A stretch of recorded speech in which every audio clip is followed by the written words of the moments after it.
What's happening, everybody?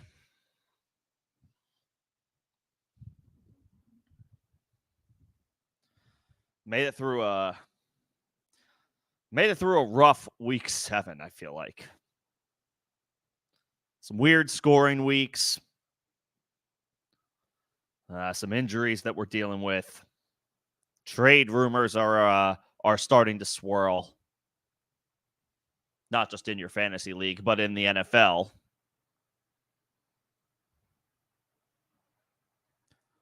Trade deadline is in 2 weeks from this Thursday or Friday. Oh, it's November 5th. Is the trade deadline really election day? The NFL really chose election day as the trade deadline. Huh. There will be no shortage of items to talk about on that day. That'll be fun.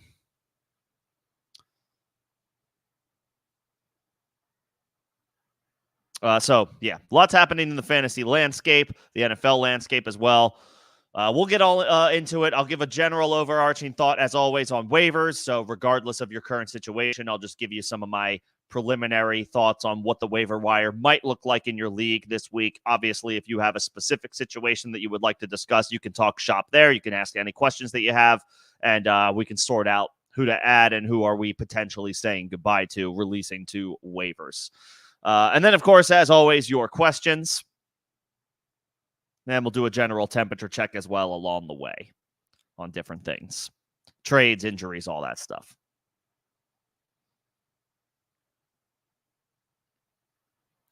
Let's start with...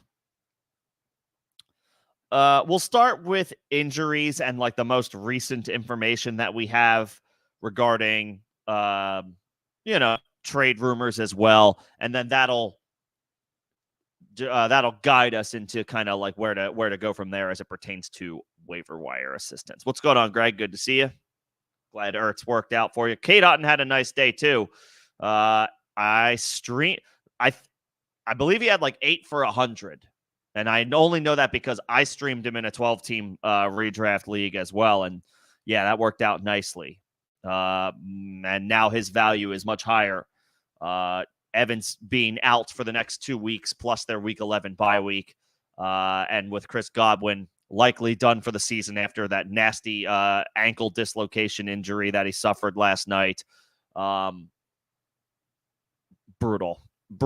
In a spot where he's likely, where the Bucs likely can't come back in that game, but the starters are still out there throwing it. I get the idea. I get the sentiment. You're trying to, never say die type attitude. I get it. It's the NFL. Injuries happen, but rough spot. The Bucs' chances of winning that game when Godwin went down were razor thin. Statistically almost impossible. They were going for it anyway. I know they were sort of mounting a comeback, but Baltimore probably had too many points to overcome, and then obviously the injury takes place. Godwin on pace for an outrageous season, probably was on pace for his best for a career year in a contract year. So gutted for him. Insult to injury. I have him in a couple of locations. So he's, I can no longer rely on him, which sucks. Others, of course, relying on him as well. He's been a top flight wide receiver 1 and was looking to be that way rest of season, especially for that quarter and a half or 2 quarters after Mike Evans went down with the hamstring injury. So the Bucs offense will, I guess, now run through Kate Otten, who is, add him if he is available on waivers, especially if your tight end situation is fluid. I guess Rachaad White gets a boost as a pass-catching back. He had 2 touchdowns last night. We're not banking on that to repeat itself at any time, but Rachaad White's going to need to be relied on a little bit more as the guy in the backfield that is most likely to soak up passing down opportunities.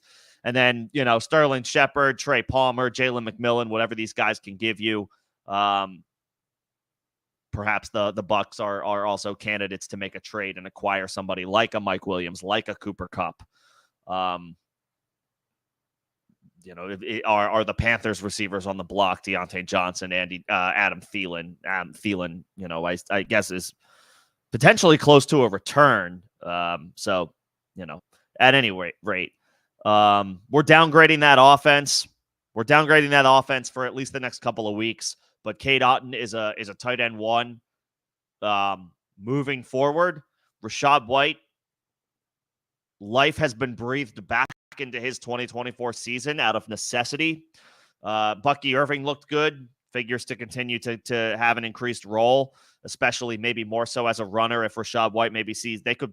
This is a situation where the Bucs, at least in the short term, and if and when they make a wide receiver trade, we'll cross that bridge when we get to it. But what originally was looking like a disgusting backfield that you wanted to avoid, it wouldn't be surprising to see them maybe split Rachaad White out, line him up at wide receiver here and there, and have Bucky Irving be in the backfield and get both guys on the field at the same time, because it's dire straits right now for the Tampa Bay Bucs, at least in the short term until Mike Evans comes back, and that's assuming he's able to come back at full health without any setbacks 3 weeks from now. More like 4 weeks from now. Out week 8, out week 9, out week 10, and the week 11 bye. So extended absence for Mike Evans incoming. And Sean Tucker got 5 carries, 29 yards, almost 6 yards a carry. Pretty good, but only 20% of the snaps.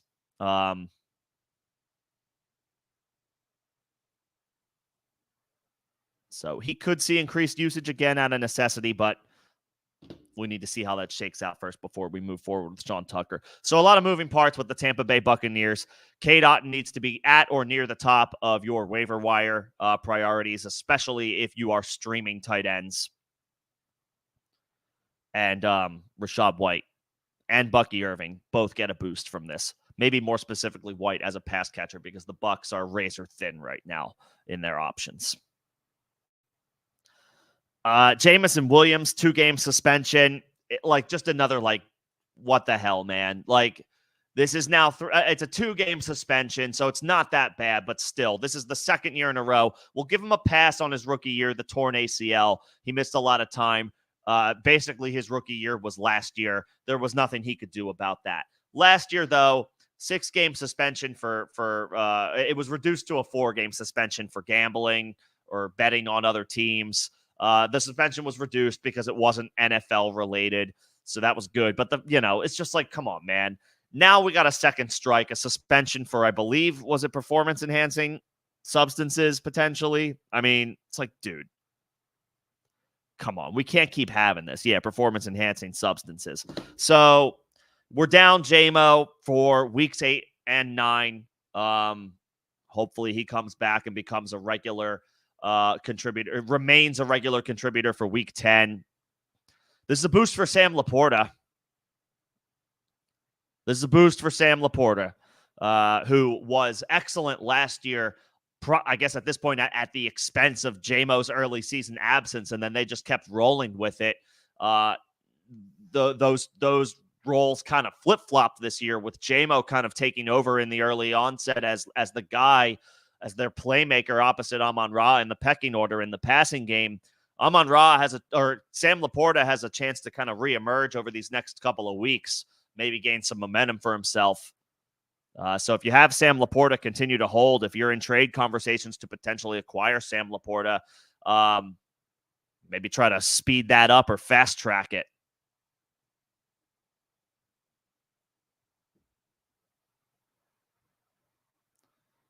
So that's super annoying for Jameson Williams. Multiple teams are inquiring about Cooper Kupp, and on the same day that we get that news, Puka Nacua, designated to return from injured reserve, the 21-day practice window was officially opened. This does not mean that Puka's return is imminent. He is not coming back for the short week against the Minnesota Vikings, but it does give the Rams a window of opportunity to get him back practice field, see how he's doing, see how he's moving and progressing, all of that good stuff, and then they can ultimately make a decision on whether they want to activate him from injured reserve or not. That 21-day window starts now. If Puka does not return in the next 21 days, then his season is over. I think that's enough time for the Rams to ultimately determine if their season is worth trying to salvage at this point or not. If they trade Cooper Kupp, that's going to be an indication that they don't feel that way. And that would not be good for Puka's potential prospects for a return this year.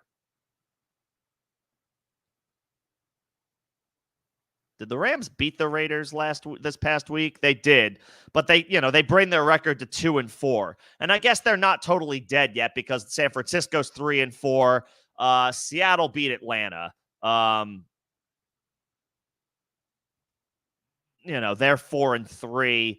The Cardinals, this is not a division that is like, it's not running away from them. The Cardinals are 3-4.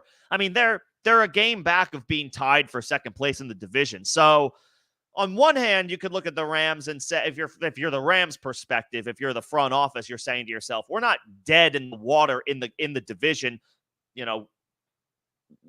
Okay, fine. Puka's hurt.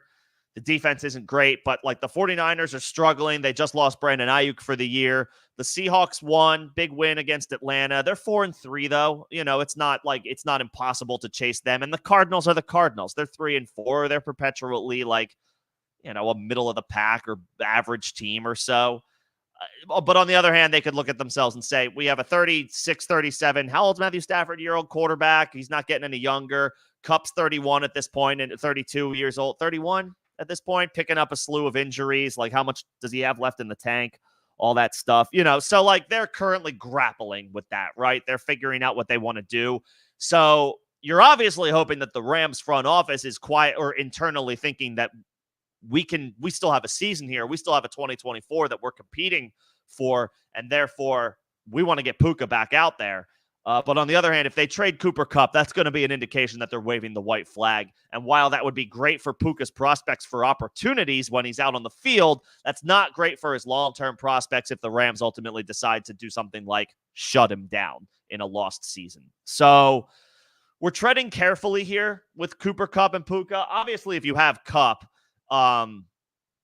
you just hope that if he's on the Rams, they're playing competitive games this year in 2024. And if he gets traded, maybe that's the best case scenario because it's a set and forget situation where you don't have to think about his new team situation and they'll be competing.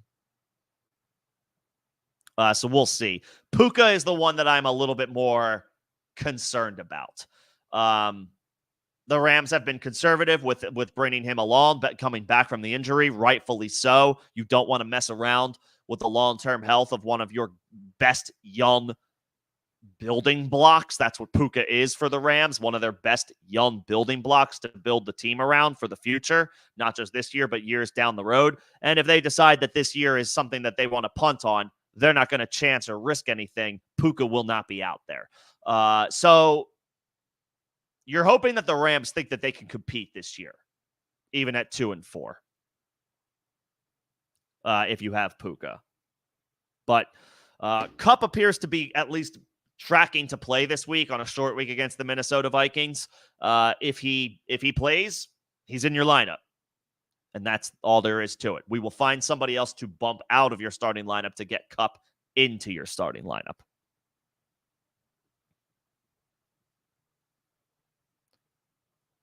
And then, of course, we will see with what some of the other status is of some of the wide receivers that are on the trade block. Mike Williams, just mentioned, Kupp and Nakua. The Panthers could ultimately move on from a 28-year-old Deontay Johnson or a 33-year-old Adam Thielen when he gets back. What is the latest on Adam Thielen?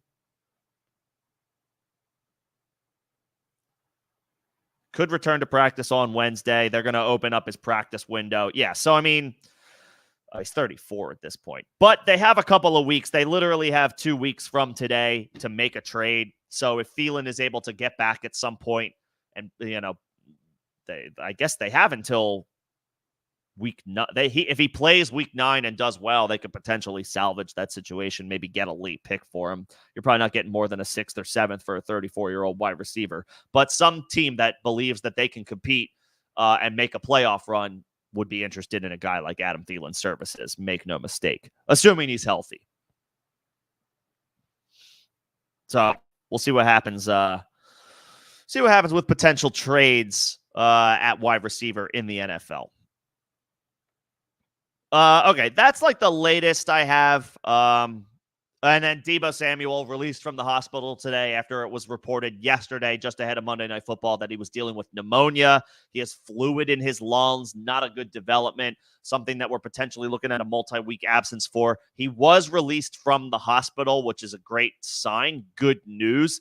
The 49ers desperately need Deebo, not just in the short term, but rest of season after losing Brandon Ayuk. Juwan Jennings is probably the waiver wire target if he's still available. 10-team leagues in all likelihood. Maybe he's available in 12-team leagues. It's possible he's still rostered in deeper leagues, and obviously he's not getting dropped at this point if he is.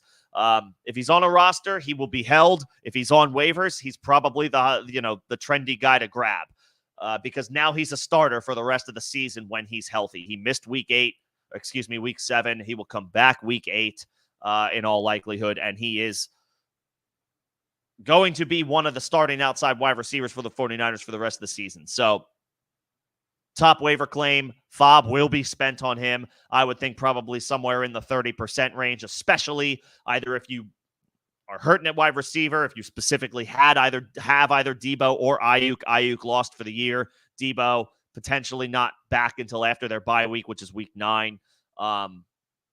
Juwan Jennings is going to probably looking at a large target share for week 8. So if you need a spot start at wide receiver or maybe at flex in general, Juwan Jennings is worth a top waiver claim, especially if you're 3-4, 2-5, and you're kind of holding on for dear life. You might as well put 25, 30%, maybe even a little bit more of your FOB into Juwan Jennings. He will be a regular for the 49ers offense rest of season, no matter what happens. Deebo comes back healthy, all is good. McCaffrey is able to make a return after the bye week. All is good there. Juwan Jennings is going to be on the field with those guys most of the snaps moving forward.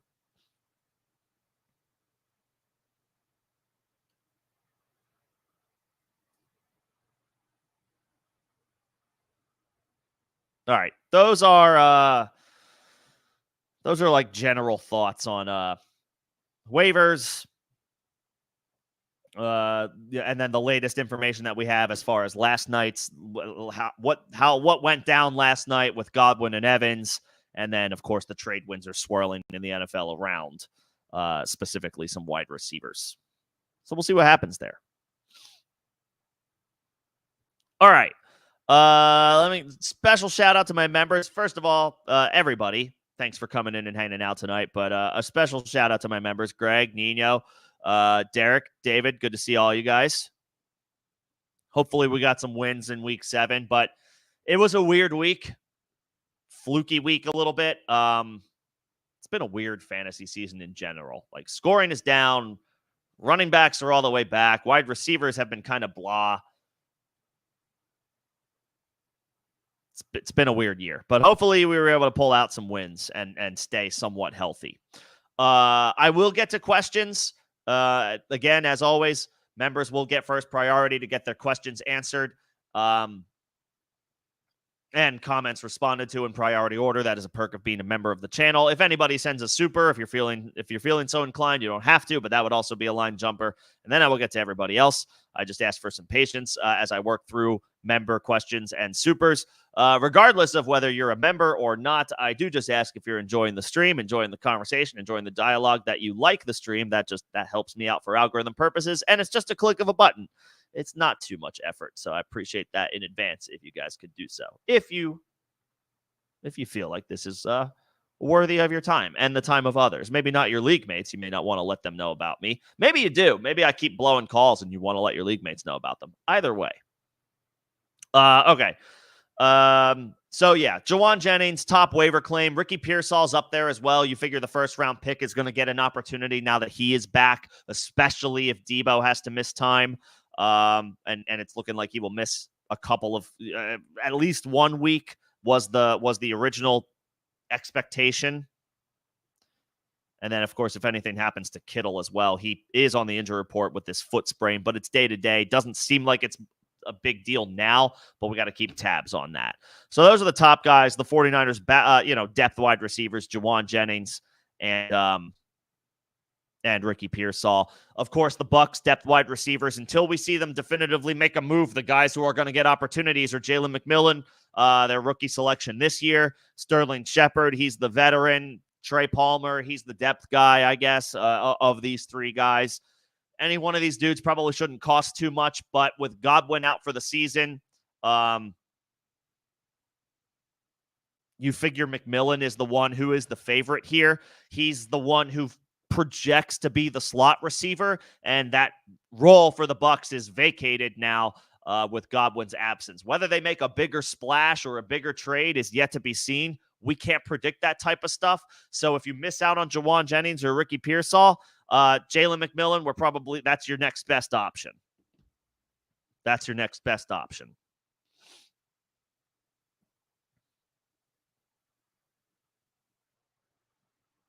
Packers wide receivers also solid. Romeo Doubs, Dontavian Wicks. Dontavian Wicks loves to go off when we don't recommend him for starting lineups, and then we do recommend him for starting lineups, and he kind of goes quietly into the night.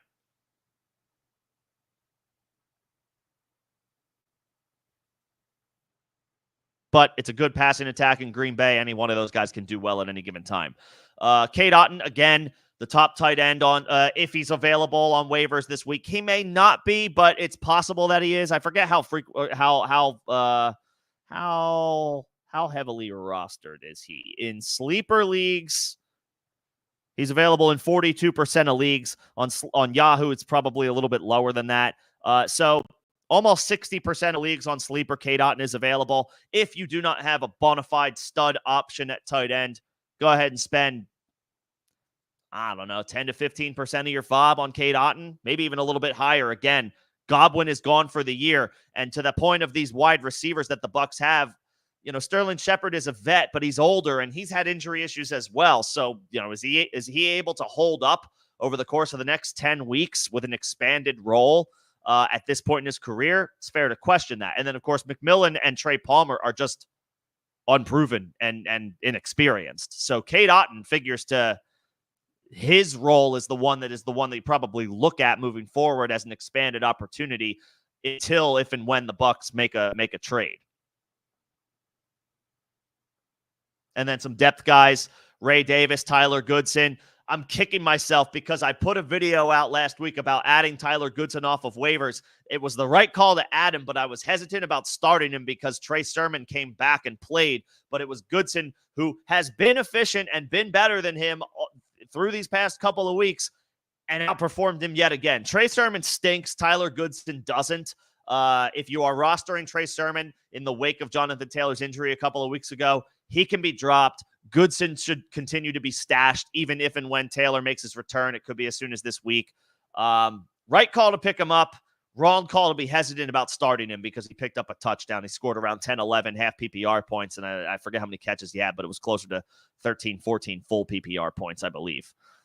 So those are the top waiver wire ads in general.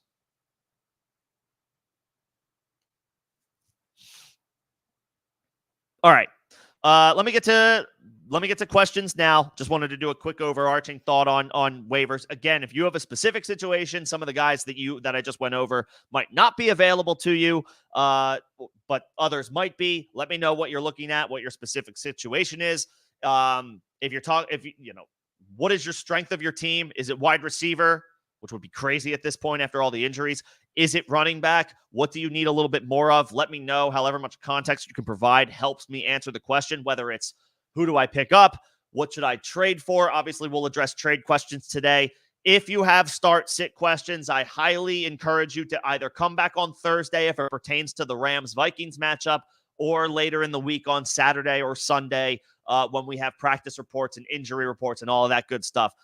Start-sit questions are difficult to answer on Tuesday and something that I'm kind of going to gloss over today without knowing more information, especially if guys that you have are on the injury report. So hold on start-sit questions. Bring them back on Thursday. I'll be live again 6 p.m. Eastern ahead of Rams-Vikings.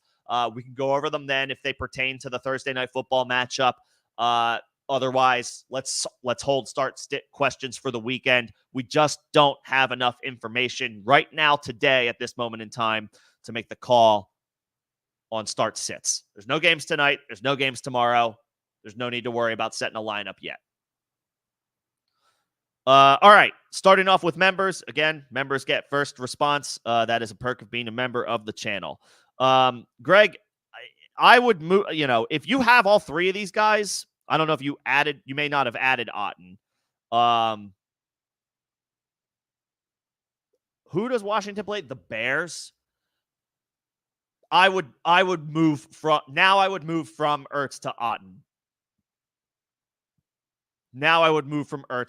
I liked Ertz last week, and he did well even with Marcus Mariota. And that Marcus Mariota loves throwing the football to tight ends. So that just flat out worked out. Not that Ertz wouldn't have delivered had Jaden Daniels played that entire game. By the way, it appears that Jaden Daniels is fine. You saw him coming out of the locker room after halftime. He was out of his pads. He was kind of like waving to the fans and giving them, I don't know if he was giving them like the thumbs up or he was the whatever, woogity.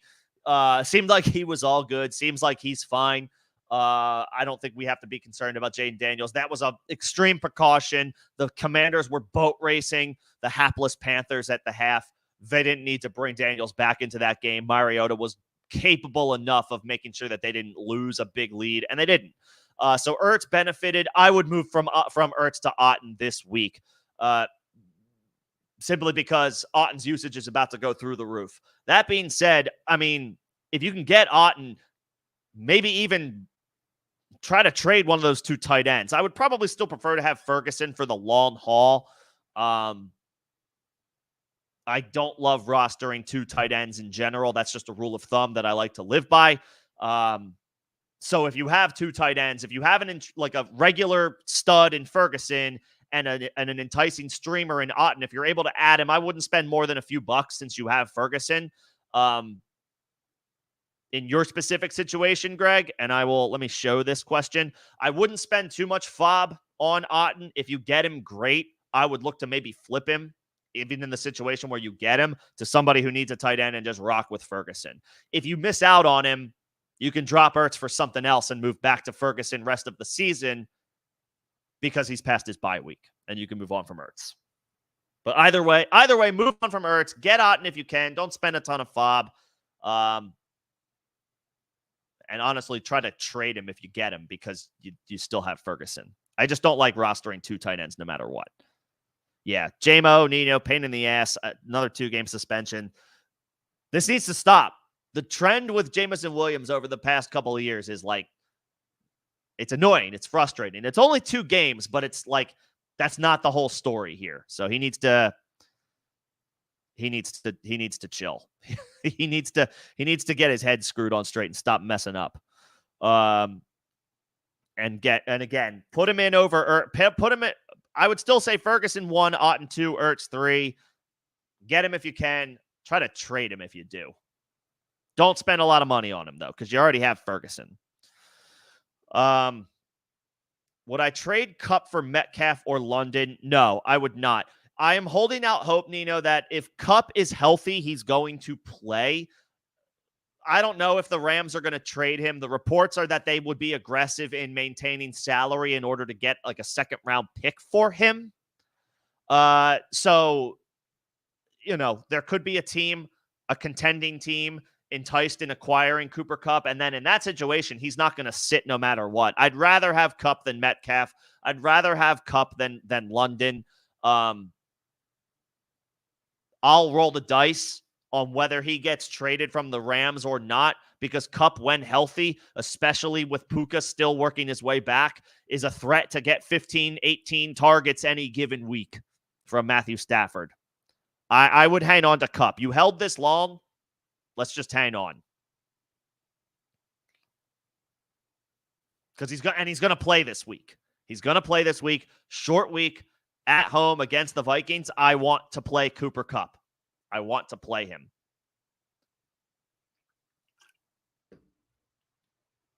Keep Kupp. And what's going on, Derek? Oh my God. Ayuk, Godwin, Ed, that's awful. That's awful.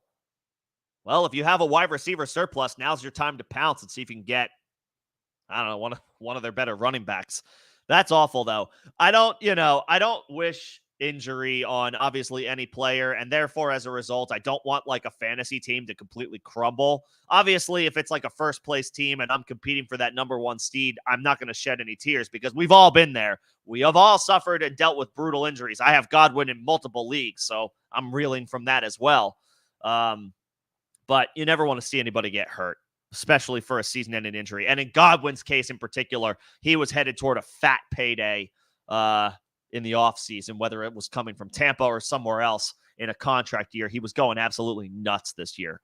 It sucks.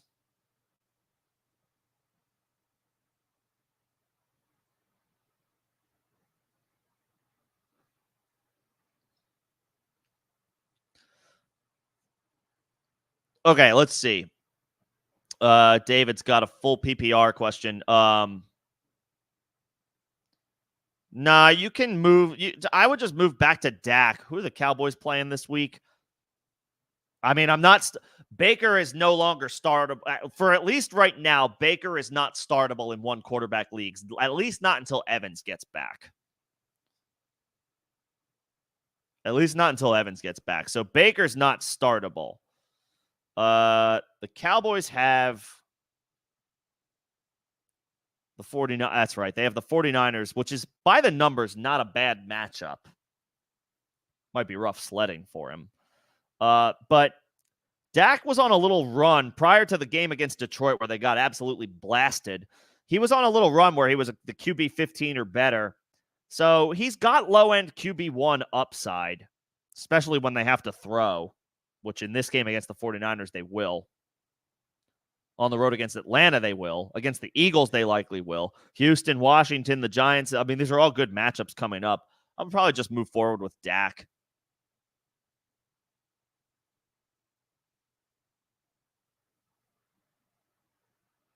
If you have Dak, I'm not worried about. I'm definitely not picking up Russell Wilson. As far as if Kareem Hunt is still out there, drop any of those guys. Drop any of those dudes on your back. Maybe not. Well, don't drop Olave. Don't drop Keenan Allen. You could drop a Dunze or drop one of those defenses. Don't roster. I mean, I get the point of rostering two defenses sometimes from a strategy perspective, but I don't typically do that until the playoffs. Just pick one and stick with it. Don't roster two defenses. So yeah, Hunt should be your priority. He should have been rostered 2 weeks ago. Grab him and drop one of those defenses.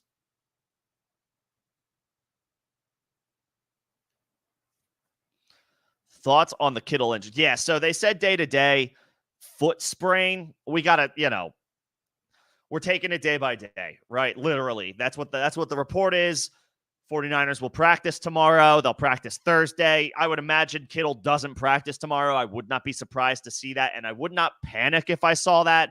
Wednesdays are generally veteran rest days anyway. This looks like a prime opportunity for Kittle to get a little bit of rest, especially now that they're down Ayuk rest of the season. They're probably down Debo this week. Their bye week is coming up week 9. They don't want to rush Debo back if he's dealing with pneumonia, whatever it is that he's dealing with that forced him to become hospitalized.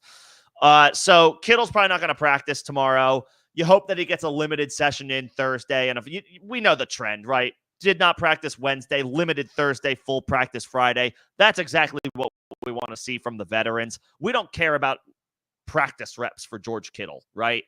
We know that we're not worried about a missed practice on Wednesday. Thursday would be the time where it's like crap.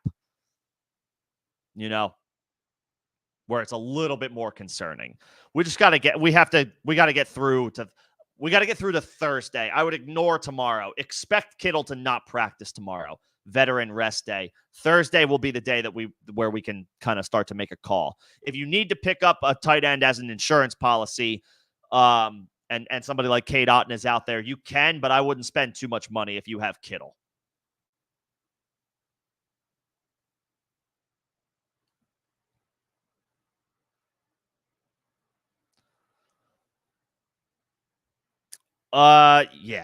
Marvin Harrison has been incredibly disappointing, and there's no excuse for him either.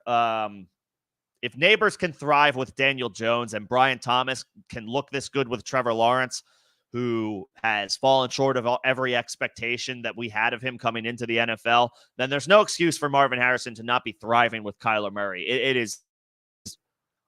I know it's early. We're only 6 or 7 games into his NFL career, but he is wildly disappointing right now. It is his first game coming back from a concussion, but it's like we need to see something soon from Marvin Harrison.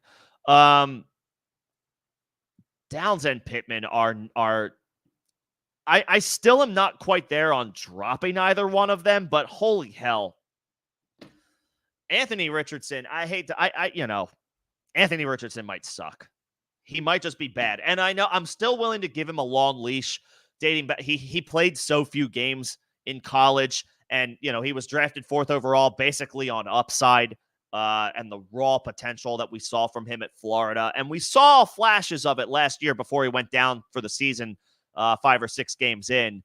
But he has not been good. And it was his first game back. So maybe I'll cut him a little bit of slack, but it's like, dude, if you're healthy, you have to be better than this.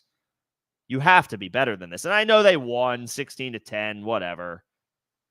I wouldn't drop Pittman. I guess you can drop Downs. I don't want to drop Downs either, but I guess you can drop them. I would probably spend a little bit more on Dobbs.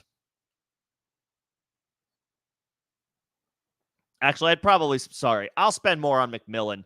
Godwin is gone for the year. The opportunity is there for McMillan. He's just a rookie, and the Bucks could still make a trade. But until that happens, we can't sit here and wonder should I not pick up Jalen McMillan because the Bucks might trade for Mike Williams? I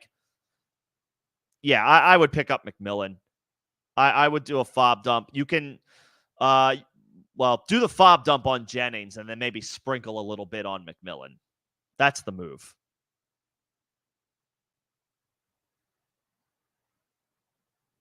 Yeah. Empty the clip on Jawan Jennings. Sprinkle a little something on Jalen McMillan. I do think he somewhat flies under the radar just because he's an unproven rookie. Even though he did have a touchdown week 1. And seeing some rumors about Deontay could be traded as well. I mean, he's 28 years old and the Panthers are crap. They're not developing a young rookie quarterback right now in Bryce Young.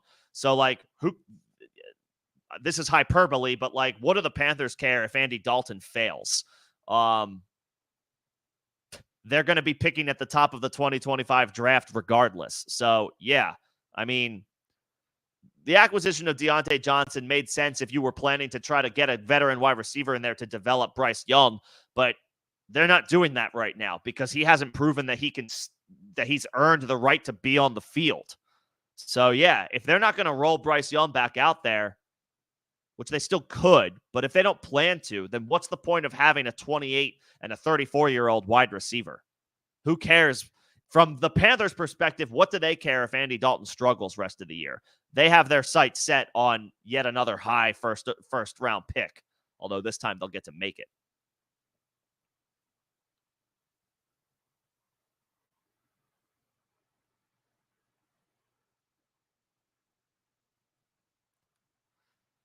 And then if you have Mike Evans, David, and this goes for anybody, it depends on your specific situation. Are you 5-2?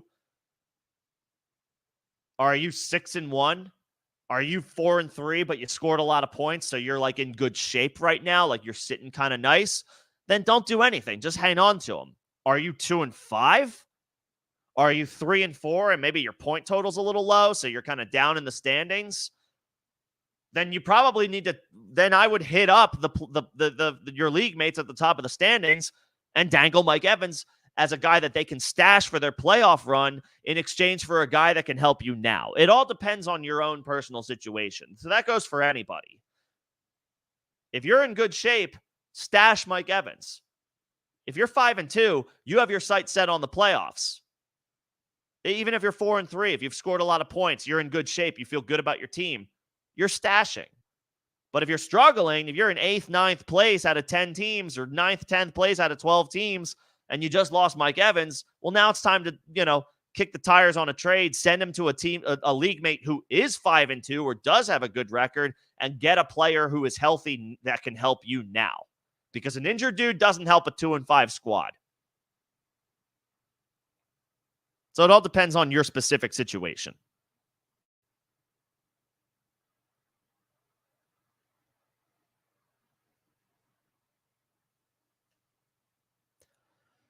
Yeah, this dude would have been smart to probably trade Tyreek like a week or two ago again to a team in the league that's 4-2 or 3-3 in really good shape and can give a player that can help now. Like if you went 0 RB, now you lost a bunch of wide receivers. Now Tyreek is a guy that you kind of have to hang on to. Yeah. Maybe he's just not a trade partner. Maybe his team is just sunk for the year. You lose 3 guys in one weekend, 2 for the season. Yeah, that's tough to come back from.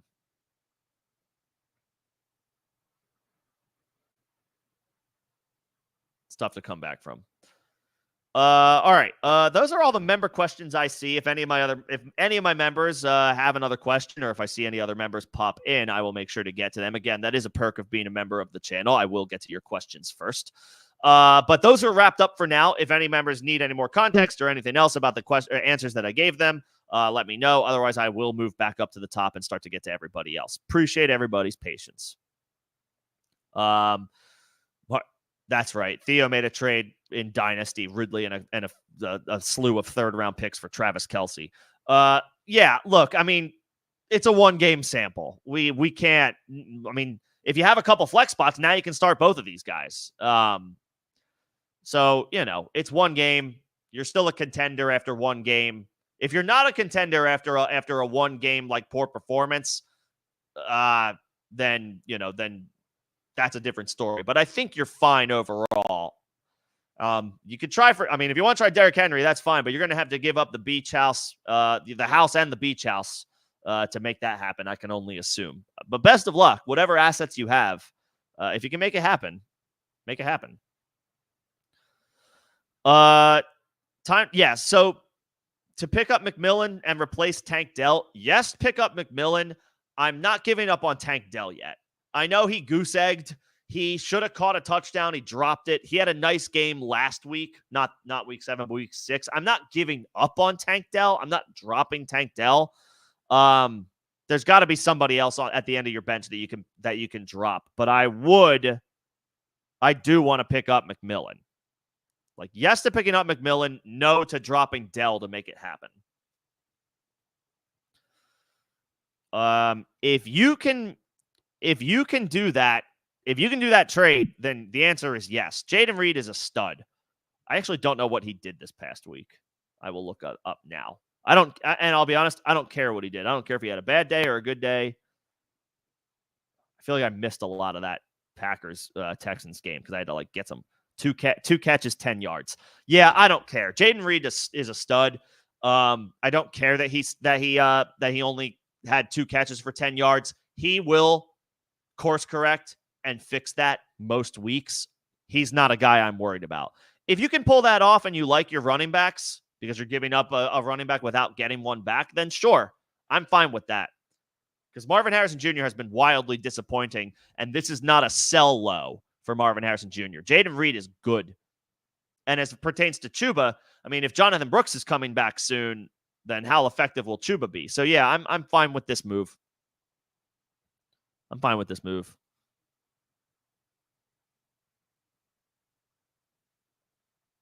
And yeah, Bigsby has been worth picking up for about 2-3 weeks now. Yes. Again, I don't know I don't know who's at the end of your bench. But Bigsby needs to be on a roster. He's the better runner. He's not going to be the bell cow, but I expect him at this point to be the 1A to Travis Etienne's 1B. So, yeah, he's valuable. He's got a plenty of value and is a guy that has officially flex appeal even if Etienne is healthy. Yes, Bigsby has been worth a pickup. Again, I don't know who's at the end of your bench. It depends. It depends. It doesn't, yeah. Bigsby should be on a roster. I don't know who's at the end of your bench to drop, but he should be on a roster. So I see a start sit question again. I encourage you to come back Thursday. I know this pertains to the Thursday night game because Addison is one of your options, but we need to see practice reports and all of that stuff. It's a good matchup for Addison. It's a good matchup. The Rams are certainly gettable, but I don't know that I want to necessarily fire him up as a wide receiver 3 when I could go back to the well with Tank Dell, who I do think will bounce back after a goose egg. He's not going to goose egg again. And Flowers has been playing incredibly well. So we gotta see how things shake out. I would encourage you to come back on Thursday if you can, when we have at least 2 days worth of practice reports before we decide on starting Addison on Thursday night or not. And then trade Kraft for Otten. I guess it's kind of 6 in one hand, half a dozen in the other. I guess Otten has a better opportunity moving forward with Godwin being out and Evans being hurt. So, yeah, if you can pull it off, that's fine. That's fine.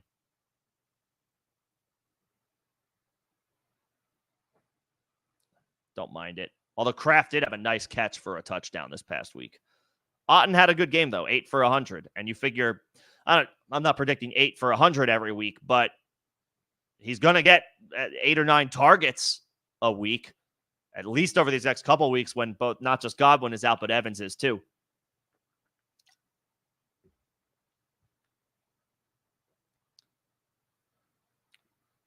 Let's see. I got the member questions. Thanks again, guys. Let's see. Someone offered you James Conner and Deontay Johnson for Kupp. That's not bad. I mean,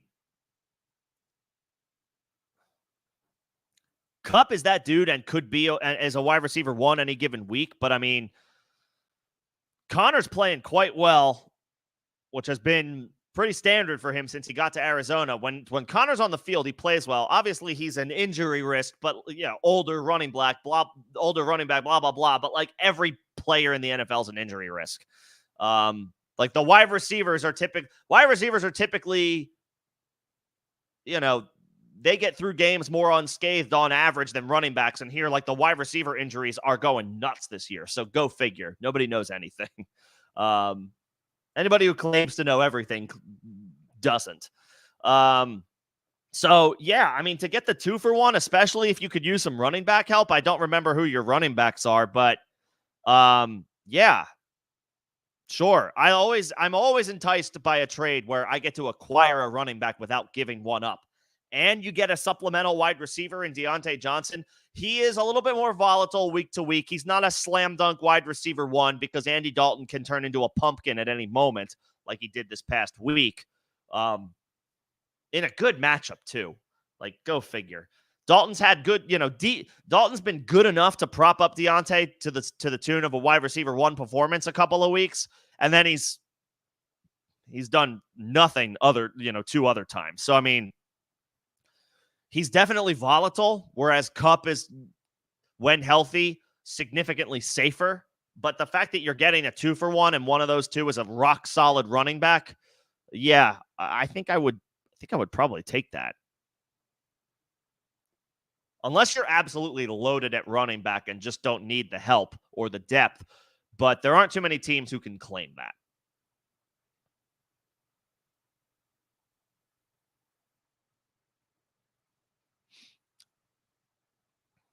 Got the member questions. Thank you guys again. Trade Jacobs for DJ Moore. Is this a dynasty league or a keeper league? What kind of, because you're trading up, or you're acquiring a pick?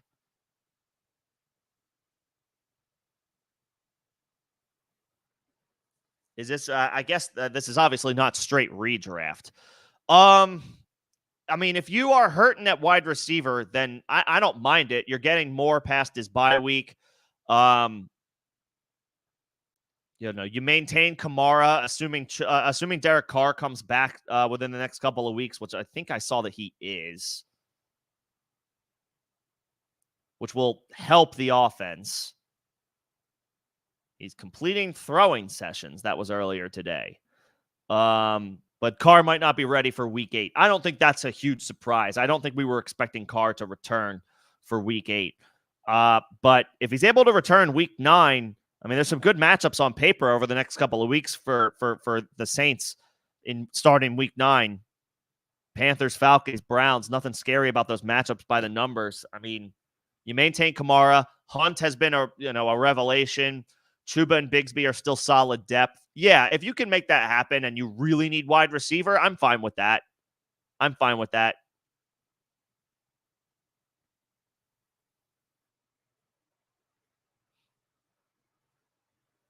I'm good with this deal.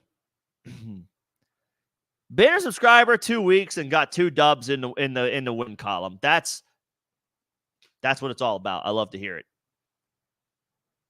Love to hear it. And again, the Panthers, yes, they just signed Deontay Johnson. Why would they trade him to get? I mean, if they were smart, they would trade him because he's 28 years old. Get a 4th round pick if that's all you can get. Maybe a 3rd. You might be able to get a 3rd. You're probably not going to get more than. You might not get more than a 4th. But like the Panthers suck and need capital in the worst way. I mean, that's why I would do it. If I were in that front office, I'm looking like, when are we going to be competitive? 2026? Deontay will be 30 and on the way down. And when I say competitive in 2026, that means the Panthers are in a best case scenario competing for a wild card spot. They're still probably not Super Bowl contenders 2 years from now. So what? Like in a best case scenario, the Panthers are like good in 2027. You got a 31, 32-year-old Deontay Johnson who's not really a contributor there anymore. Trade him for a 4th round pick. You're probably not going to get a 3rd. That was what Devontae Adams and Amari Cooper cost. But you should be able to get a 4th. So they should. If you're not going to develop Bryce Young, then who cares? Like, who cares what happens to Andy Dalton? No offense, Andy Dalton, but Andy Dalton is not the future of the Carolina Panthers. They should be looking in the long view. And to do anything else would just continue to prove that they're an inept organization. And they have been. They've been a joke for for multiple seasons now. It would behoove them to get as much capital as they can. Tyler Lockett's on waivers. I mean, I think he needs to just be, he's a little bit more boring than these guys, but I think he needs to be on a roster. Obviously, McMillan is like the trendy ad of this group, but Lockett is rostered in over 70% of sleeper leagues. He's a mainstay at least on the bench. Like, he's good depth. It has to be Lockett.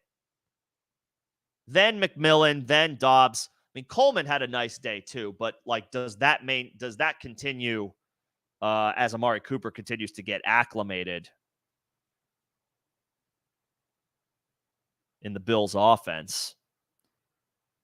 Coleman's rostered in 52% of leagues. That number's going to go up after a 4-catch, 125-yard performance. Again, whether that's sustainable or not, as Amari Cooper, starts to run more routes, gets more acclimated in the offense. Last week was just the tip of the iceberg as far as his involvement and usage moving forward. I would say Lockett, maybe then Coleman, then McMillan, then Dobbs in that order.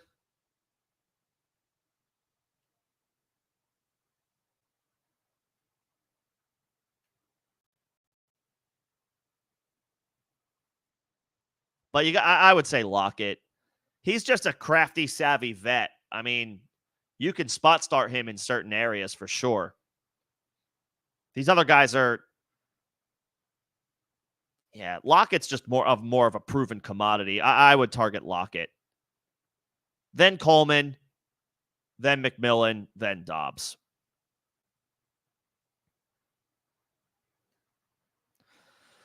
Are you dropping Richardson? You're not picking up another quarterback if you have Jaden Daniels. I know he didn't play this past week, picked up an injury. It was enough for them to be super cautious in a game that they had in hand pretty much almost right away.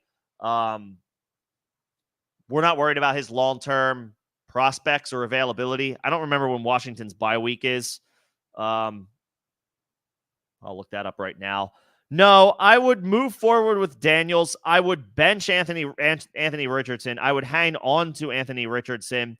I would hope that he can get his value up, and I would try to flip him for a cheap running back, hopefully after a good performance this week.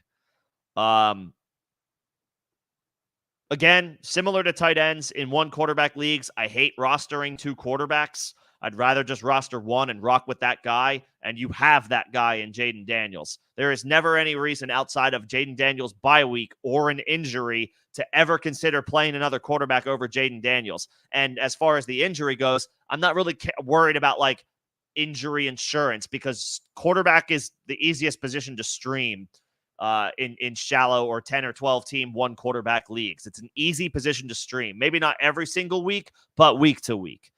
Hang on to Richardson. Hope he has a good game, gets his value back up. Flip him to somebody who needs a quarterback for an RB4. Hell, you might be able to make that trade now. See if you can flip him for. I would try to trade Richardson. His value's in the toilet. Maybe wait for it to get to come back up a little bit. Hopefully after a good performance, and then look to flip him. But I'm not picking up another quarterback. You have your quarterback. You have your quarterback.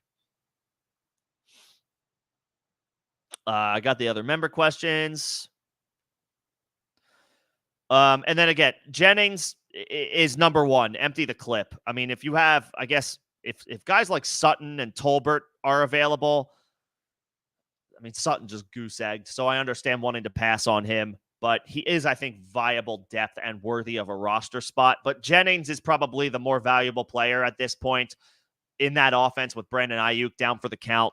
So I would go Jennings, then Sutton, then Tolbert, then Coleman, then Pearsall, I think. Jennings, Sutton, and then Coleman, Tolbert, I kind of go back and forth on as 3-4. Wicks would be 5, even though he's a strong 5th option here, and Shepard would be 6th. Give me Jennings, then Sutton. And then, Coleman or Tolbert.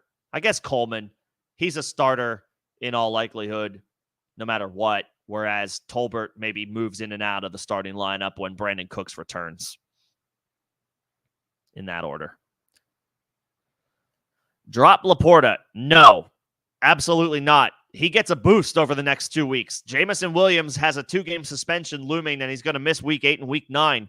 This is Sam Laporta's opportunity to get his value back up. If you have Jake Ferguson, you hope that Sam Laporta has a good game this week, and you try to trade him to somebody who needs a tight end, and you rock with Ferguson rest of season. I never like rostering 2 tight ends. Maybe the value was too good for you to pass up in the draft, or maybe you acquired one of these guys in a trade. I hate rostering 2 tight ends. It makes for a decision that I don't like making. I will sink or swim with one guy, and that is my thought process. That is my mindset. That is my approach to the tight end position. If a guy has 15 points one week and 3 points next week, I'll just live with it. I'll live with the results. Because tight end is volatile. It is generally an impossible position to predict week to week. I'd rather just rock with one dude the entire season, bye week excluded, and I'll figure it out from there. If I suffer a big injury, if the performance is absolutely trash, 0 after 0 after 0 each week, then we can have that conversation. But otherwise, just give me one guy. I don't like dealing with the headache of which tight end do I start. Trade Laporta. You can sell high on the fact that Jamison Williams is missing the next 2 games due to suspension. Laporta's value is about to go up in the short term. I would not drop him. I would look to move him. If you have Ferguson. If you have Laporta and you don't have a viable backup, congratulations. Laporta's short-term value just went up. If you have Laporta and another guy like Ferguson, these are 2. They're going to be ranked tight end 1s week to week. They're not going to score as tight end 1s week to week, but these are the type of dudes I'm talking about. You just start those guys. You start one of those guys each week. If he does great, if he does well, great. If he does poorly, we'll try again next week. That's the tight end position. And I only want one of those dudes. I don't want two. Try to trade Laporta on the back of short-term value going up because Jamison Williams is now suspended for the next 2 weeks. You have Mason Pollard, Dowdle. I like Rico Dowdle as a 0 RB guy. Bigsby, Moss. Mason, Mason's status as like a set and forget guy in your lineup is officially, we're kind of on the watch list with that now, depending on McCaffrey's return.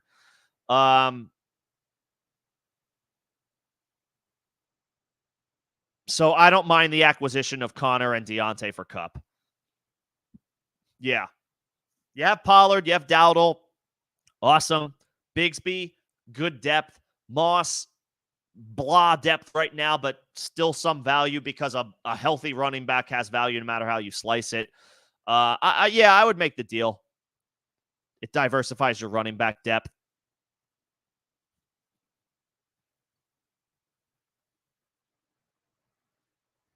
Diversifies your running back depth. I see Derek has another question. So again, I got to get to my members, but Marlon, Theo, Cree, I'll just stop it there. There's an 8 in there. I don't know how to pronounce it. Apologies. I see all your questions. I will get to them, but I got to get to my members first. That is a perk of being a member of the channel. Again. So let's see. What is your situation? You're 4-3. You're 4th in points. So no, I would not. So in your specific situation, Derek, I'm not moving Evans. You're in good shape. You have a winning record. You've scored a decent number of points, right? You're not in a desperation mode. Even if you lose a couple of matchups here and you've got a good team, like, so it's not, even if you went 1-2 over the next couple of weeks, you're still a 500 team. That's perfectly fine. That's where you want to be. You're perfectly fine. Like, I would not move Evans. If you're 2-5 and your points are lacking and you have Mike Evans, now's the time to move him to a team that has a better record for a healthy body. You're not in that situation, though. I would hold Evans, and I would hold Kittle. Kittle is probably I would probably rank Kittle as tight end 1 rest of season. If I had to do tight end rankings, Kittle's been good, and now Ayuk is done for the season. I'm not worried about the foot sprain because he's being classified as day-to-day. If it was week-to-week, all right, fine. Now, to be fair, do we trust the 49ers? Not really. Not really. Oh, any deals for Evans? Yeah. Oh, okay. That's different. Yeah. I mean, I don't want to trade. I don't want to trade Jaden Reed. I don't want to trade T. Higgins. I don't want to trade Deontay Johnson. I mean, you start with the low ball offers, right? You start with the like a low ball offer of Shakir if somebody's desperate and needs a live body. Kittle's probably going to be harder for you to acquire because he's still healthy as of right now. But like, yeah, sure. Okay, so sorry, I read the question wrong. Yes, you would be a candidate to want to acquire Evans on the cheap. If you offer Garrett Wilson, get Evans plus back. And it's okay to be concerned about Garrett Wilson moving forward. He had a decent game, but not a great game. Tough matchup on the road against the Steelers. But Davante Adams is going to eat into his workload rest of season. Offer Wilson for Evans plus because Evans is hurt right now. And if he's hurting, lost Ayuk, lost Godwin in addition to Evans, Garrett Wilson might be an enticing name to them on paper. Yeah, offer Wilson, get Evans and a depth running back. 100%. I would offer that. That's probably what's going to get it done. Khalil Shakir for an injured Mike Evans probably doesn't get it done. That might be a little bit of a disrespectful offer. But like Garrett Wilson for Evans plus a depth running back, yeah, I would look at that. I would look at that. And if you can get Kittle for Kincaid and Shakir, I would do that too. Although I think that's a tougher sell because Kittle's not staring down a long-term absence, at least based on what we know right now. But yes, if you're sitting pretty, so on the flip side, I talked about if you have Mike Evans, what to do. If you're sitting pretty, hold. If you're 2-5, 3-4, and low points, sell. On the other side, if you're one of those 5-2, 4-3, but scored a lot of points teams, yeah, inquire about Mike Evans if the team that you in your league has him is struggling. Yeah. He's a good stash for your playoff run. Obviously, a hamstring injury is dicey rest of season, especially for an older wide receiver. Evans is 31 now. Is he 32? Did Mike Evans get old on us? He's 31. He's still fine. Yeah, I would look to acquire him. If you're sitting pretty, 4-3, scored a good number of points, 5-2, winning your matchups, or better, obviously. Yeah, Evans should be a guy you target. Trade a wide receiver 3, a good wide receiver 3. We don't want to be disrespectful with our offers unless somebody goes for the low ball offer. Offer a wide receiver 3, maybe a running back 5 or 6, and take Evans off a struggling team hands if you're in good shape. Yes, I would do that. Yes, I would do that. Let's see. Do you trade CeeDee and Javonte for Drake London and Puka? No. No, I would not do this. London's been good. CeeDee, we still have faith in. We still have hope in. Javonte is showing signs of life and gets a beautiful matchup this week against Carolina. Puka is the key here. Yes, his practice day window was opened, but his availability for the rest of the season is currently it's volatile.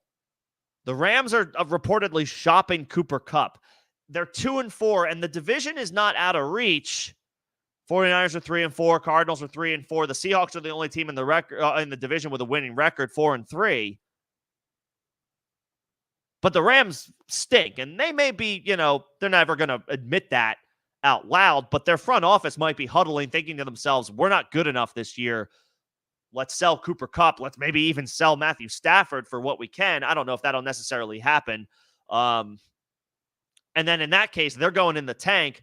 They're not going to rush Puka back, especially if they trade their big pieces on offense. They will shut Puka down. That window of possibility is very real for Puka Nacua. They're going to be conservative with his return. It's possible that in this 21-day window stretch that they now have activated, that they determine they don't want to bring Puka back. And if after 21 days they don't bring him back, his season is done no matter what. No, I would not do this deal. Javonte Williams doesn't have any value on your team now. Today, maybe not. We know how this stuff works, though. Look at what happened last night. In about an hour, over the course of an hour and a half, the Bucs, one of the best teams in the NFC, looking like a true bona fide contender in the conference, lost their top 2 wide receivers. Godwin for the year. And I know it's wide receiver, it's apples to oranges, but we know how volatile running backs are. Javonte might not have value for you now. That might not be the tune that we're singing in 2 weeks. No, I would not do this. I would not. And CeeDee, I know that CeeDee's been disappointing relative to expectations, but he was still the wide receiver 10 in half PPR scoring going into their bye week this past week. Now he's past his bye week. You fire him up as a set and forget wide receiver 1 rest of the season, and, you have hope that he turns it around because he's CeeDee Lamb, and we spent a top 5 pick on him in probably every format this year.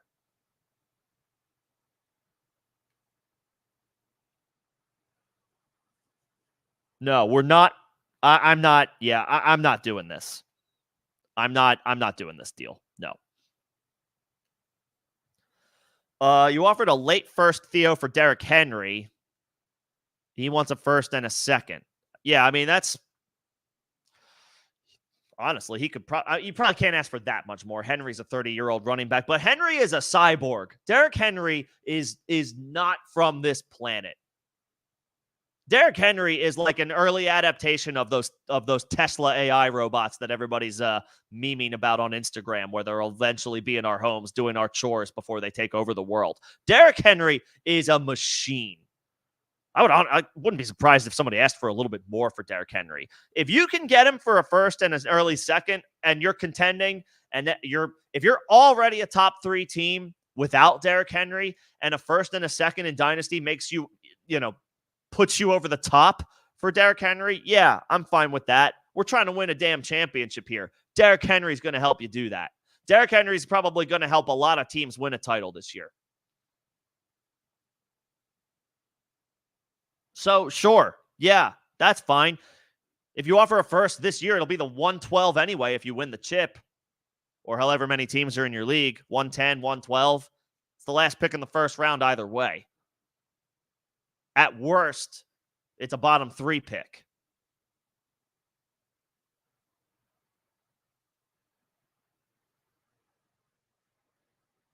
First and Trey Tucker would also be fine. Yeah. If you're a top 3 team now and Derrick Henry's that guy that puts you over the top, sure. A pick means nothing to a team that is gunning for a championship, even a late first. Go win the chip.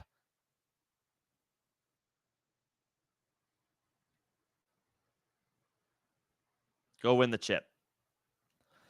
Do you trade as a trade question? It's pronounced creative. Got it. Sorry about that. Trade Downs, trade Kraft, trade Goff for Achane and Cousins. Achane's getting a boost with Tua's expected return. Downs is currently in quarterback hell because Anthony Richardson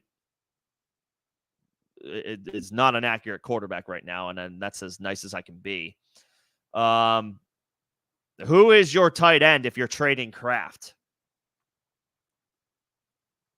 If you've got a Ferguson, a Bowers, a Kittle, Cade Otton,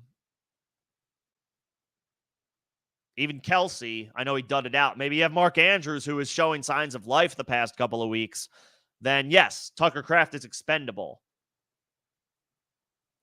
So yeah, I'm with this. I'm with this. You have Engram. Yeah, that's fine. Engram's another one of those dudes where it's like, I'm just going to start him, close my eyes, not watch the game, and hope that he does all right. And he didn't help you. He won. He helped you win the week 6, 10 catches, 100 yards, even though he fumbled. He didn't help you last week, but he didn't, he wasn't the sole reason that if you lost your matchup. He did what you expect a tight end to do. Put up 5 half PPR points. So, yeah, that's fine. I'm okay with this, especially if you need help with the running backs. Sure, I'm fine with that. I'm fine with this trade.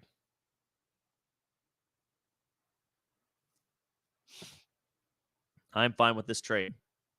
Yep.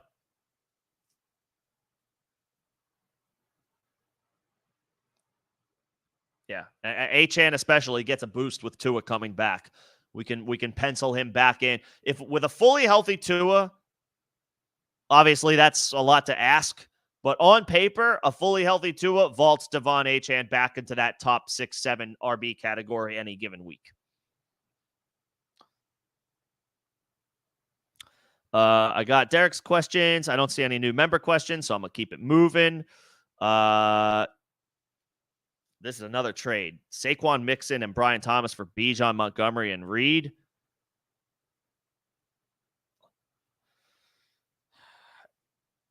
It's fair on paper, but this looks like one of those trades where I would just say I'm happy keeping what I have.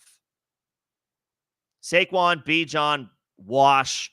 Mixon is probably, I love David Montgomery and what he does, what he brings to the table, but Mixon is probably a slight advantage. Jaden Reed's a stud, but so is Brian Thomas.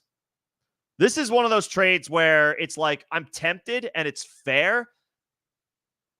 And so maybe I just keep what I have. I'm not sure which side you have. But I would probably, regardless, I would probably just keep what I have. I guess I slightly prefer the Mixon side because I guess I would value Mixon over Montgomery because Mixon's not in a committee. I guess I slightly prefer the Mixon side. But if this trade can't go through and I'm the one with the Bijan side, I'm not that upset. This is pretty fair. Mixon's been awesome when healthy, but so has Montgomery. Had a down week this past week. He picked up a knee injury. It didn't look great. He needed help limping off, but then he was on the bike. He got back in there. Lost a fumble again. He could have been dealing with he could have been dealing with some pain or some discomfort. David Montgomery's that type of dude where we can give him a mulligan because he's been awesome to start the season otherwise. So for me, I guess slightly prefer the Mixon side, but I'm not upset to have either side here. And I might be willing to just say, I'm going to keep what I have in this instance.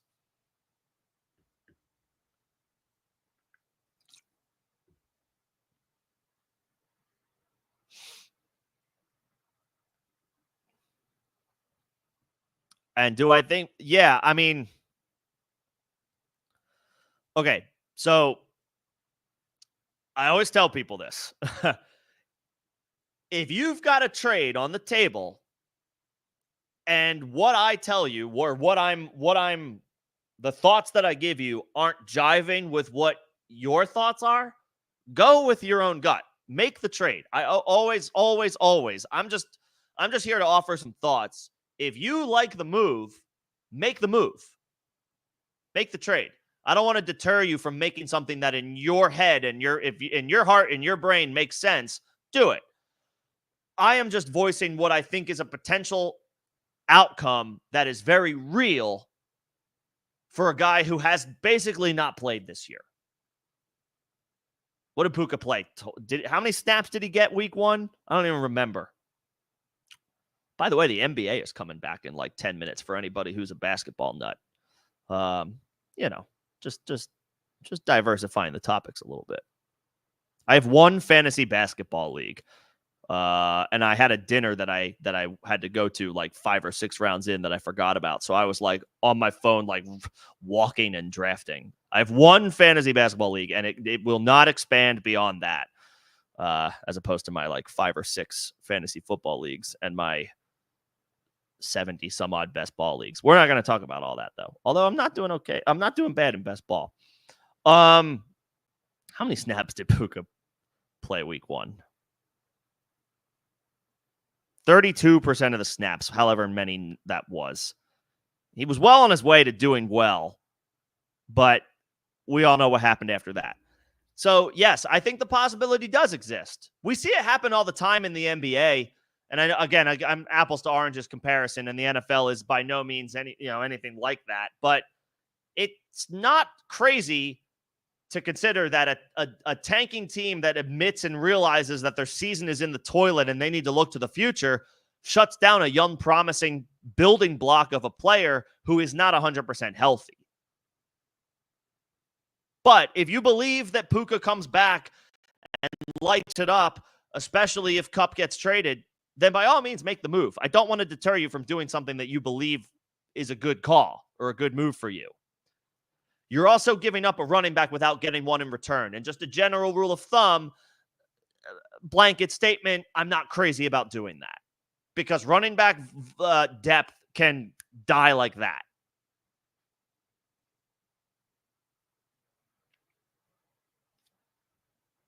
But if you want to do it, make the move. I don't, in your heart of hearts, in your all of your own personal data, research, analysis, what you ultimately determine, if you want to make the trade and the trade's on the table, make the trade.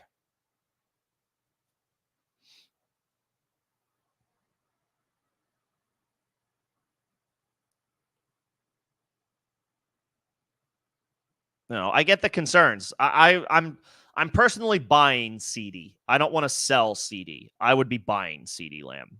Past his bye week now, I would be buying CD Lamb.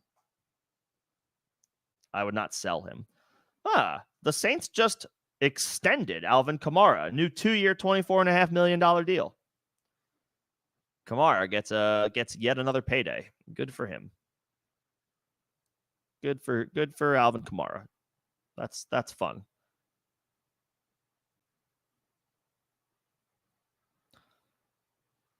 Do you trade Bigsby and Tracy for DJ? I mean, if you can, yes. If you can, yes. Which Williams is that? Is that Kyron or Javante? And Jonathan Taylor apparently is hopeful to practice this week.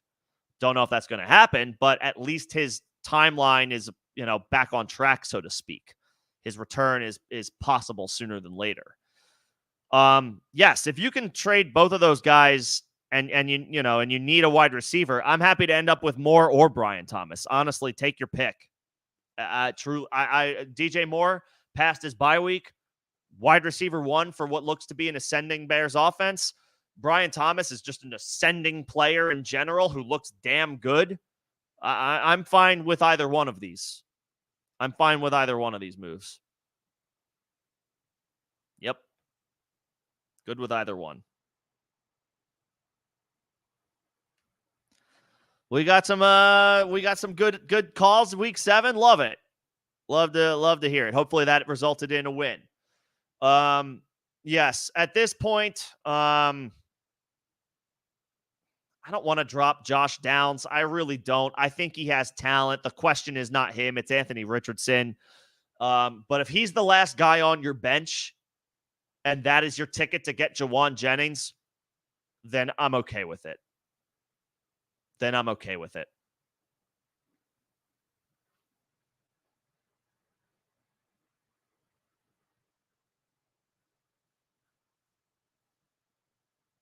I would prefer Jennings, then Keon Coleman, I think, just because we've seen more from him. Although Pearsall's, the team's first-round pick, so you figure he's going to get an opportunity. Brandon Ayuk is not coming back this year. They're going to – and if Debo is having difficulty coming back, Pearsall is then in a full-time role. Debo, we're expecting back at some point. Ayuk, obviously not. But they're obviously they have a vested interest in getting Pearsall reps, snaps, opportunities to develop him. Jennings 1. I'll still say Coleman 2. And then Pearsall 3. But Jennings 1. I don't want to drop Downs, but if he's the last guy on your bench, then fine.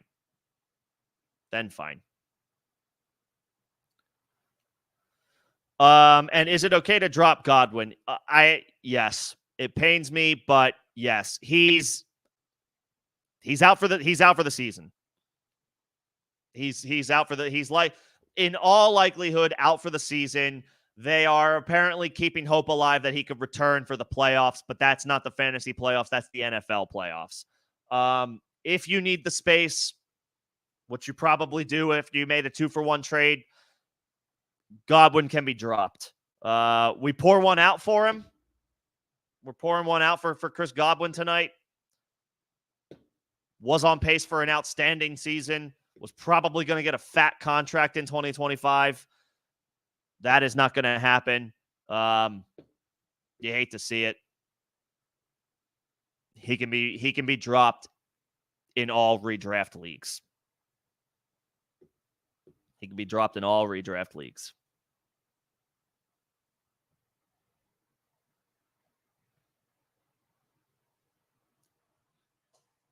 Sucks. But yep, Godwin can be dropped. I wish it wasn't so. Say it ain't so.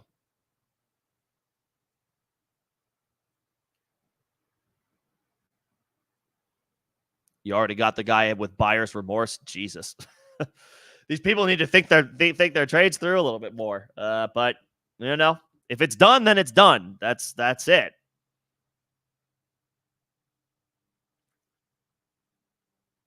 That's it.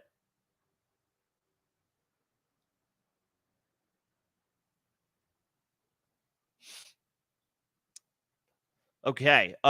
We are at the end of the chat. I can hang around for a bit longer if there are any last-minute questions. These streams tend to go a little bit shorter than my Thursday and weekend streams. Again, just as a reminder, I will be live again on Thursday, 6 p.m. Eastern, same time, same place, ahead of Thursday Night Football. So if you have start-sit questions, that's when I will truly start to entertain them, especially if you have a player in your start-sit question that is going on Thursday night. We can sort that out.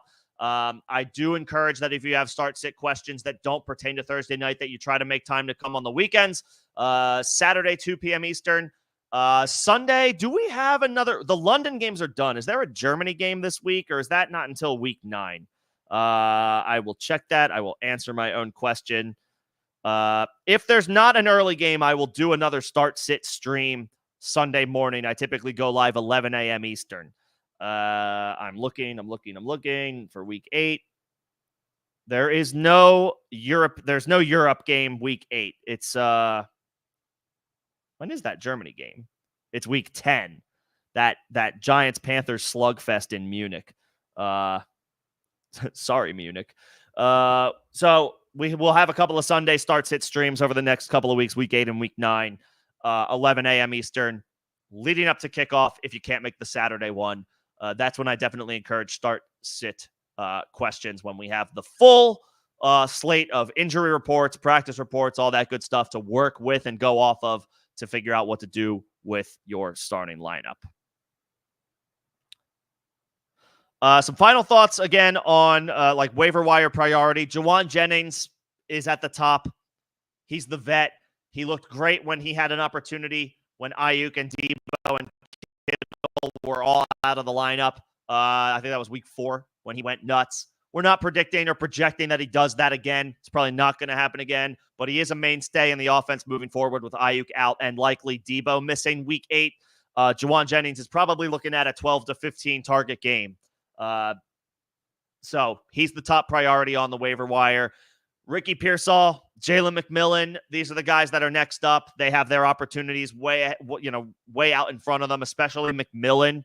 But Pearsall will get opportunities as well if Debo has to miss more than one game, week 8, week 9 bye. If he's not back week 10, Ricky Pearsall figures to be a typical contributor, a regular contributor, at least on the field most of the time as they bring along their first-round pick. Cade Otton is the tight end to pick up if you're streaming tight ends. He's got appeal not just this week, but for the next couple of weeks. The Bucs don't have a bye week until week 11. Cade Otton is a tight end 1, week 8, week 9, and week 10. And honestly, probably remains a low-end tight end 1 after their bye week with, again, Chris Godwin being down for the count. And then it just depends on what you need from there. If it's a deeper league and you miss out on guys like Juwan Jennings and Jalen McMillan, Romeo Doubs, Dontavian Wicks, the Packers' depth wide receivers are fine stashes at wide receiver. If you need a running back, hopefully you listened to me last week and pick up Tyler Goodson, so hopefully he's already on your bench. If he's not and still on waivers, he's worth grabbing even if Jonathan Taylor comes back. I think it's fair to say that Goodson has earned a role even with a healthy Jonathan Taylor. Trey Sermon is officially waiver wire fodder. We are not picking him back up again, even if there's a fire. And Jaylen Warren, double check and see if he's available. Double check and see if Jaylen Warren is available. He's healthy now. The Steelers' offensive coordinator is Arthur Smith. My feelings about Arthur Smith are well known at this point, but the fact of the matter is he likes to use multiple backs if he can. He hasn't been able to for the past couple of weeks because Jaylen Warren and Cordero Patterson have both been injured and had to miss time. But with Jaylen Warren back healthy, he's going to probably cut into the bell cow opportunities that Najee Harris has seen. Go and check and see if Jaylen Warren is available on waivers. You might be able to get him kind of flying under the radar.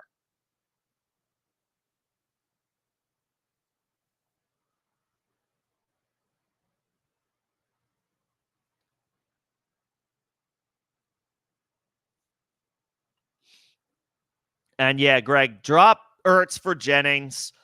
I don't think I would drop Pittman, but if you want to drop Downs, that's fine. However, if Flacco gets reinserted into the lineup, then you need to make sure that you get Downs back. And the Colts have a vested interest in moving forward with Anthony Richardson. He was the 4th overall pick last year, and they want and are hoping that he is the future of the franchise. But he needs to grow and develop.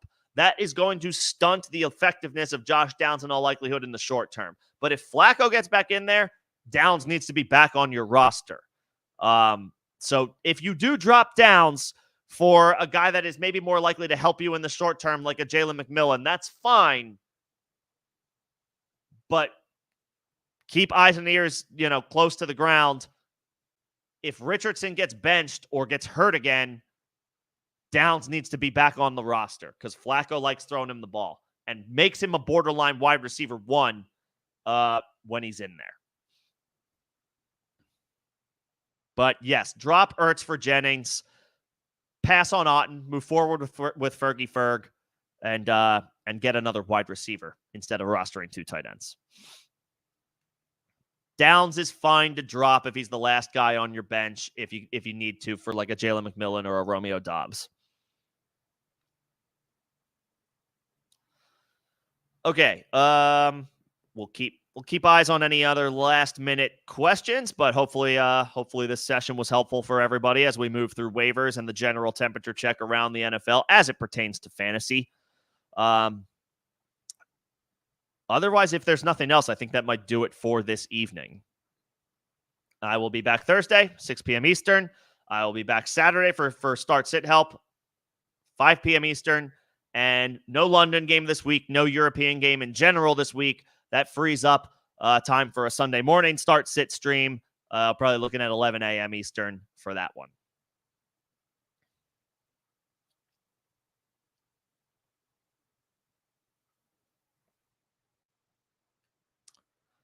If I miss any last-minute questions that come in, feel free to leave them in the form of a comment on this stream, and I will type it out.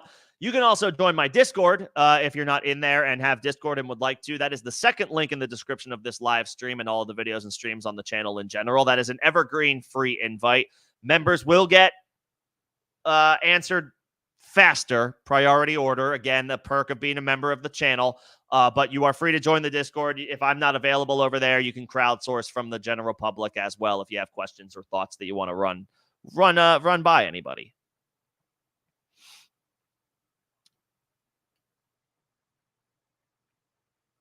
But if nothing else, that will do it for tonight. Everybody have a great Tuesday evening, however you choose to spend it. I will see you guys Thursday for Rams Vikings. Thanks, everybody. Have a good one.